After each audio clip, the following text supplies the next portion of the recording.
Sunday afternoon லஞ்சுக்கு ரைஸும் சிக்கனும் தான் பண்ணிகிட்ருக்கேன். அப்போ ஒரு சூப்பரான சம்பவம் ஆயிடுச்சு. இந்த குக்கர் ஆல்ரெடி கொஞ்சம் ஃபால்ட்டாக இருந்தது. பட் இன்றைக்கி அன்எக்ஸ்பெக்டடாக ரைஸ் எல்லாம் லீக் ஆகி சீலிங் எல்லாம் ஆயிடுச்சு. சரி, அது அப்புறமா க்ளீன் பண்ணிக்கலாம் அப்படின்னு சொல்லி சிக்கன் சுக்கா தான் ரெடி பண்ணிகிட்ருக்கேன்.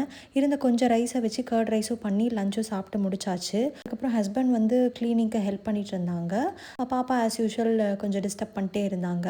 வீட்டில் தனியாக இருக்கப்பெல்லாம் இப்படி ஆச்சுன்னா சேஃப் இல்லை அப்படின்றதுனால புது குக்கர் வாங்க கிளம்பிட்டோம். அங்கே போயிட்டு வேறு ஏதாவது வேணுமான்னு சும்மா ஒரு பேச்சுக்கு தான் கேட்டாங்க. நான் இதான் சாக்குன்னு ஒரு பிளெண்டரும் வேணும் அப்படின்னு கேட்டிருந்தேன். சரி, ஆல்ரெடி வீட்டில் இருக்கிற பழைய திங்ஸை எக்ஸ்சேஞ்ச் பண்ணி இது வாங்கிடலான்னு சொல்லிட்டு அகைன் வீட்டுக்கு ரிட்டர்ன் வந்துட்டோம். அப்புறம் ஈவினிங் வந்து அந்த பழைய குக்கர் பழைய பிளெண்டர் எல்லாம் எடுத்துட்டு அகைன் ப்ரெஸ்டீஜ் ஷோரூம் தான் போயிருந்தோம்.